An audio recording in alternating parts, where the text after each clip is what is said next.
Three, two, and one. Smash Mouth Sports. We are live. I'm your host, as always, Spittin' Fire, Preston Bailey. With me, as always, is Cam Vieira. We just finished wrapping up with Adam Kaufman, talking a lot of Celtics basketball. How are you, Cam? I'm good. Preston. Good to be here. Always good to talk NBA. Yeah, for the most part, except for when it isn't. But no, Adam was a good guest. You know what it is? It's something about the water, the arrogance and cockiness in Boston, Metro, New England, just filters through the papers, filters through the radio guys, the broadcasters. They're good guys, but they're like, this is Boston. We have to win in Boston. Well, I hate to be the bearer of bad news. For those that clicked on the thumbnail, we're going to get into the Lakers' struggles in a minute here. We didn't get a chance to get that on him, Kaufman. He gave us all the time that he had, and we appreciate it. But when he said Daniel Tice or Derek Tice and Tristan Thompson I was like, seriously? Seriously? I'm going to be respectful because we appreciate you coming on the show. Cam, seriously. I don't know if he's friends with the scouting department or he goes golf. If you go golfing with Danny Ainge every other week, I get it. Like Michael Jordan did, yeah. Well, is it Derek Tice or Daniel Tice? It's Daniel, and it doesn't really matter. Nobody even cares. Daniel Tice is 6'8", is barely a big. Tristan Thompson is a weak 6'9.5". Whose better days are behind him. Whose better days were 5 years ago when he was playing with LeBron James. Correct. What is he talking about? The 76ers have Ben Simmons. I know he's a point guard. Ben Simmons and Joel Embiid are the two bigs. Is Al Horford still there? No, he's in Oklahoma. Okay. Well, whatever's going on with that situation. Ben Simmons, Joel Embiid, Giannis, and whatever Brook Lopez or whatever big you want to team up is better. LeBron and Anthony Davis, Rudy Gobert, and who's his other big there? They don't really have one. Doesn't matter. Name a guy. Name a 6'8" guy. Him and Rudy Gobert is great. Correct. Okay? Look at your guys in Phoenix. Okay? Chris Paul's playing great, and then you're big over there. DeAndre Ayton. So great game last night against the Lakers. Give me a break, guys. Give me a break. Well, you're talking about Tristan Thompson and Tice? Oh, that's gross. Those two. Look, you want to know why? I know the Celtics have had a 3-game run here. If you want to know why the Celtics are struggling, he hit on the reasons. You've got Jason Tatum, who's elite, Jaylen Brown, who's solid and pretty good. Kemba Walker is a way drop down as an injury-prone 3, and then the rest of the guys 4 through 12 are just randoms. Yeah. No, I mean, and look, we do have an emerging.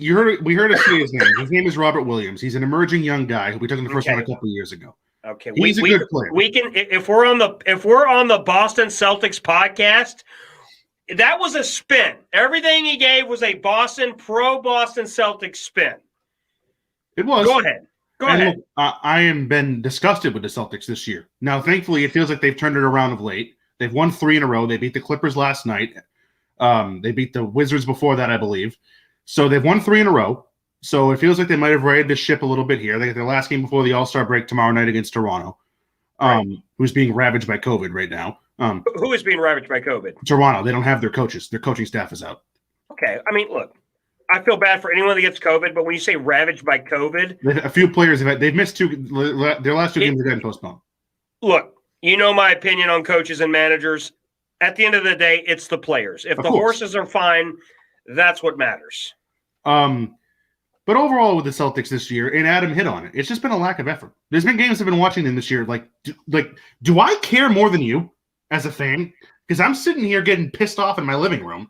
I'm literally thinking to myself, and I've said this to several friends of mine, like, do we care more than them? That's how I feel sometimes. Because we do care more. We do care more than them. Yes. Look, I say this all the time. When fans like us or fans get angry, yes, we care more. Okay? Fans do not want to hear this. Nobody spits it straighter than me. Fans don't want to hear this. This is their job. Correct. They like it or kind of like it. Not all the players are in love with it. They Right, They do it for the lifestyle. They do it to check the box. They don't do it for the love of the game. Right. Not everybody's Michael Jordan or Tom Brady or Kobe Bryant or Tiger Woods where they just are addicted to it. Right. They can't live without it. Not everybody's like that. You're right. Most people are not. Correct. And those are the four extremes I'll always bring up when it comes to that. Those four athletes. Right. But otherwise, no, you're right. But I sit there and they're not trying on defense. You're right. It's their job. It's their job at the end of the day. And that's been my thing this year. Like, I'm sitting in my living room losing my mind because they're not getting back on defense. And meanwhile, it's like, okay, whatever. Yep, I'm cashing my check. And you're right. As a fan, that rubs us the wrong way because we're invested. We're spending our money to go to games. So fans will be back in arenas soon up here. They're already back in arenas down there in Florida. Right. It is frustrating. But I think overall, it feels like they've started to turn a corner because Kemba Walker has finally stringed together some consecutive good games. It feels like he's finally getting back to health, which is a huge development for them. Okay. I mean, that's great. That's great. That's great to, that's great to say that. But again, and I'm going to bring it up here in a minute. I'm going to bring up in a minute your Celtics guys. Okay. So let's take a look here. You with me? I'm with you. All right, here we go. We're bringing it up now. Let's take a look here. So you're talking about defense. By the way, the whole NBA, there's no defense in the NBA. Correct. Okay. So it's so funny. You do this and the same, and Adam, whoever, everybody does. It doesn't matter their name. We've got Jaylen Brown and Jason Tatum. We've also got Daniel Tice and Tristan. Oh, wow. You've got Tice and Tristan Thompson? Wow. And don't tell me Robert Williams? The Robert Williams? Wow. Right? Right. No, look. He's giving me rose-colored glasses. The Celtics are 2 games away from being out of the playoffs. Don't tell me out of the playoffs last year. What's that? They were out of the playoffs last week, not last year, last week. Okay, right. I think you said right. So, yeah, you're right. Last week, they were out of the playoffs. So, again, I understand in this season, it's a weird season. The margins are thin. Correct. Okay? We're talking about this is going to be a season where – short season, right. You could be – the 4th or 5th seed if you're Boston with 2 weeks to go. And with 2 weeks to go, if you fall out of it, you lose 3 or 4 in a row, you could fall to the 9th seed. That's very possible, right? Yeah, absolutely. Okay. You're 18 and 17. Correct. So a couple games ago, you guys were 15 and 17. You won 3 in a row, right? Correct. Yep. 15 and 17 is hardly earth-shattering. Okay, here we go. It's not earth-shattering in the slightest. Okay, you ready? Let's hear it. You ready for the great Daniel Tice and Tristan Thompson, who I'm told is this powerhouse? Let's hear it. Tice is at 9.5 points per game. Tristan Thompson's at a whopping 7.8. Correct.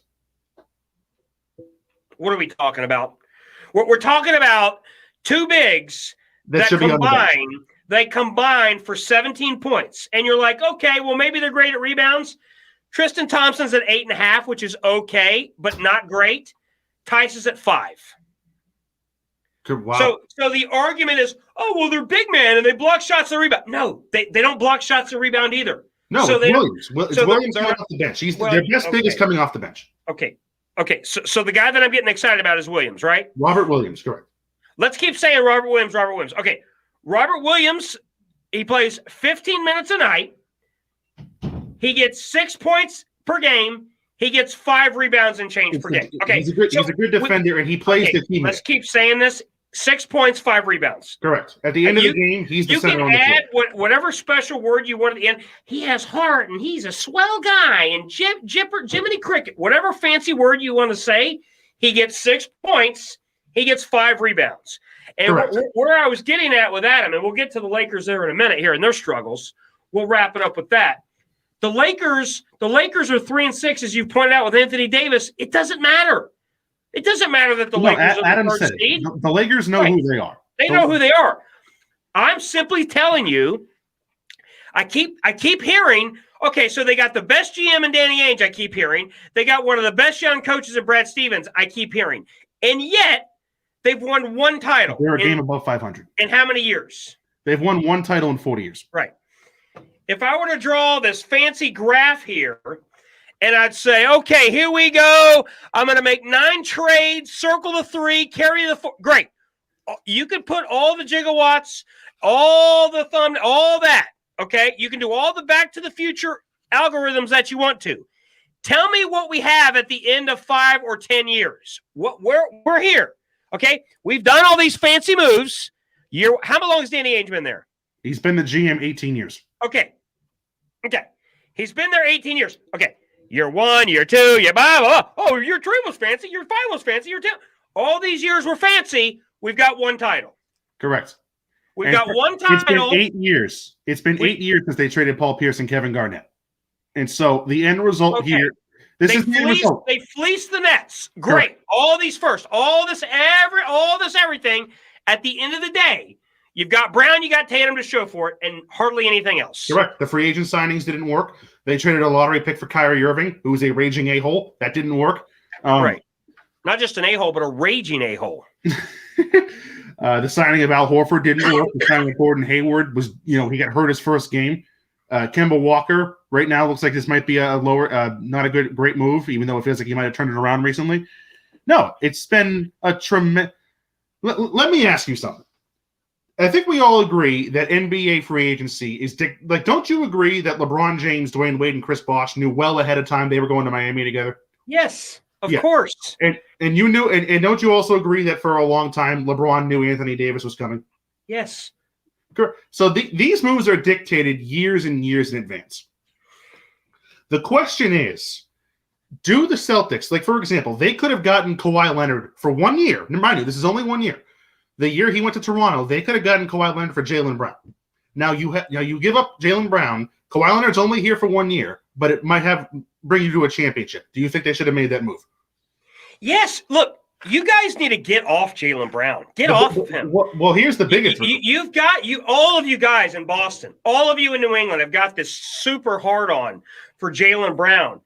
He's okay. Well, he just made the All-Star. If you make the All-Star team in the NBA, that means you're very good. It means nothing. It means you're it doesn't. No, it doesn't. It means you're popular. That's all that it means. Grant Hill made the All-Star team for my Magic and played like 3 games. So no, going to the All-Star game means absolutely nothing. It means almost less than 0. So no, I do not subscribe to that theory. It's a negative.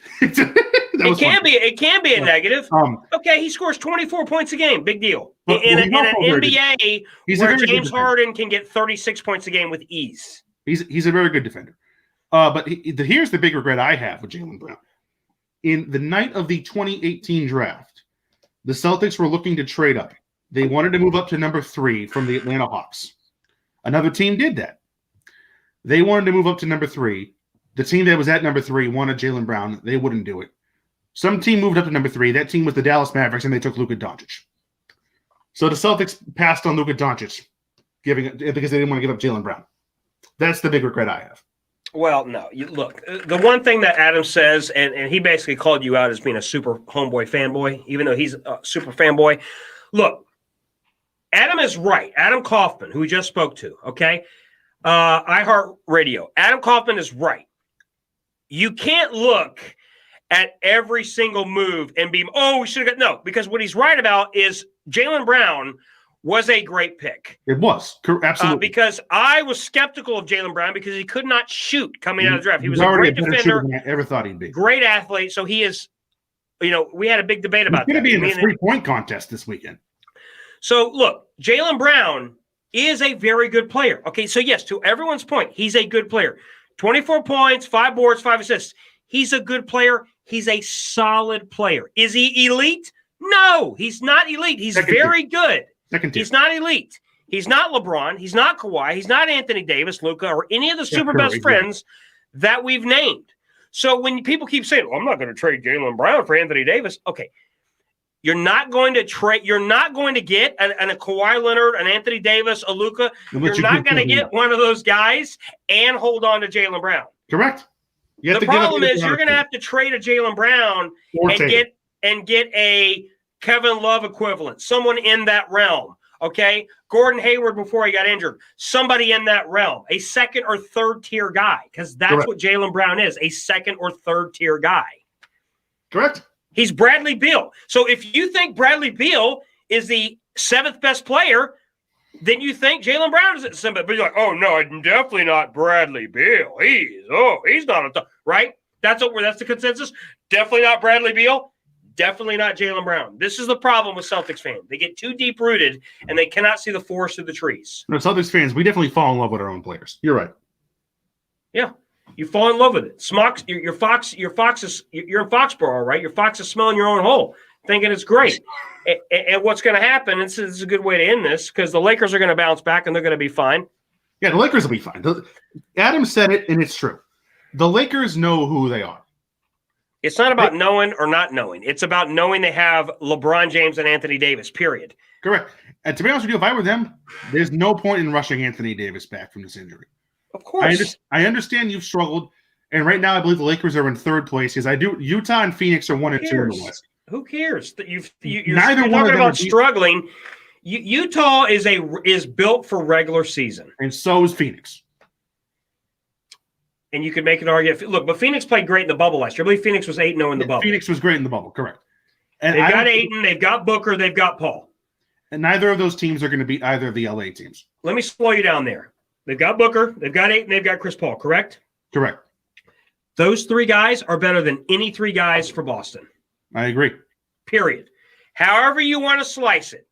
If you think Tatum is the best, I would much rather have Ayton. Ayton is way more valuable. Devin Booker is more valuable, arguably, than either one of those 2 guys. So, and then you add Chris Paul. Chris Paul is better than Kemba Walker at this stage of the game. That's what we're talking about. Correct. So you guys can be delusional. Well, we've got Tatum. Yes, Tatum was supposed to be a top 5 player a couple years. Tatum has hit his ceiling and he's bounced down. Brown is kind of bouncing up and around and all around, but he looks to be he's hit his ceiling. They're both 24-point scorers, not 30. There's a difference. There is. And in today's game, the 24-point score is the old school 18, 19-point score. It's the same, those kind of guys. So when you look at a guy, wow, 24, 25, it's modern day. All the points are uptrending. That's true. 100%. Right. Like and subscribe to this channel. So last take before we go into football. You have no last take? I take it that's I have to. The last take. Yeah, last take. Like and subscribe. We're not signing off. So go ahead and say take. No. When it comes to the NBA, I look at it like this. Do you think the Nets are beatable? If they're healthy, if Harden, Durant, and Kyrie are all healthy come playoff time, can anybody beat them? Yes. They're not. First of all, you're asking if they're 3 healthy. Kyrie is soft as baby crap. And he's a crybaby. Kevin Durant's a crybaby. And James Harden's a crybaby. So they're the 3 most talented crybabies on the same roster. You're asking me, can they be beat? Yes, they can. Can they also do a huge run? If something goes wrong with, to me, the Lakers are the only team standing in the Nets' path. The Clippers aren't? Stop talking about the Clippers. You've been talking about the Clippers for going on 3 years now. No. Did the Clippers lose to the Celtics last night? Yes, they did. That proves you how done the Clippers are. Okay? Once again, they lost to a crappy Boston Celtics team. The Clippers. So your Clippers lost to your crappy Boston Celtics team. Both of those teams are out. They're done. The Clippers suck. They're crybabies. Okay? And they're soft. Kawhi Leonard is load managing again. Correct. He was out last night with back spasms. What more do you need to know, right? Yeah, he was out last night with back spasms. Yeah, I mean, again, this guy, it's a joke. The Clippers are soft. So, no. In the East, the 76ers are good. At the end of the day, they don't have what it takes. Like and subscribe. Thank you. Get ready for